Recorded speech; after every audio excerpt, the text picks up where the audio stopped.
A large-scale Russian military exercise that has spooked Western countries has entered its final phase, with helicopters, fighter jets, missiles and tanks employed at a firing range close to Russia's border with the EU.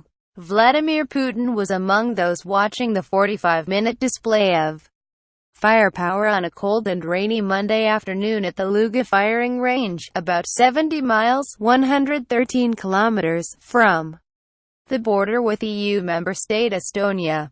The Russian president, joined by the defense minister, Sergei Shoigu, and a number of army generals, watched through binoculars from a viewing platform.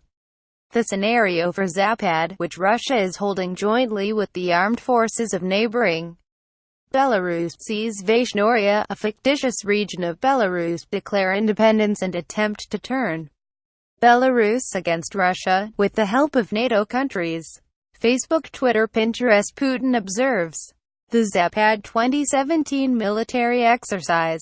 Photograph, Anadolu Agency, Getty Images. As the world frets over Russia's ability to conduct hybrid warfare using cyber attacks, proxies and fake news, Zapad is a reminder of the country's hard military power.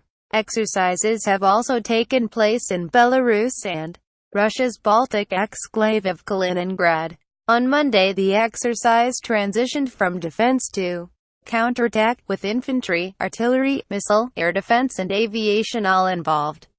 According to the scenario, the Vyshnorian separatists had seized a number of planes and drones from the government and had to be destroyed.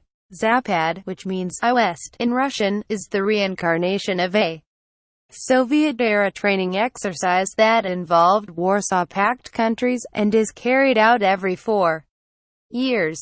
This year's training has caused particular alarm in the West, with some observers believing it to be the biggest military drill Russia has held since the end of the Cold War.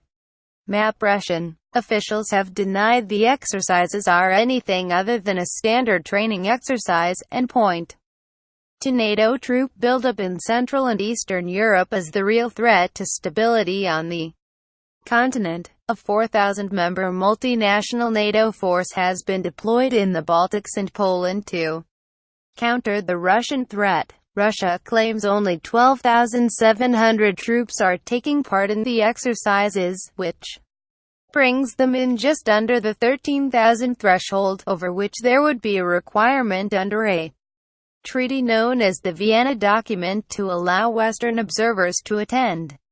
Russia has invited a number of diplomatic observers and says all the fears are misplaced.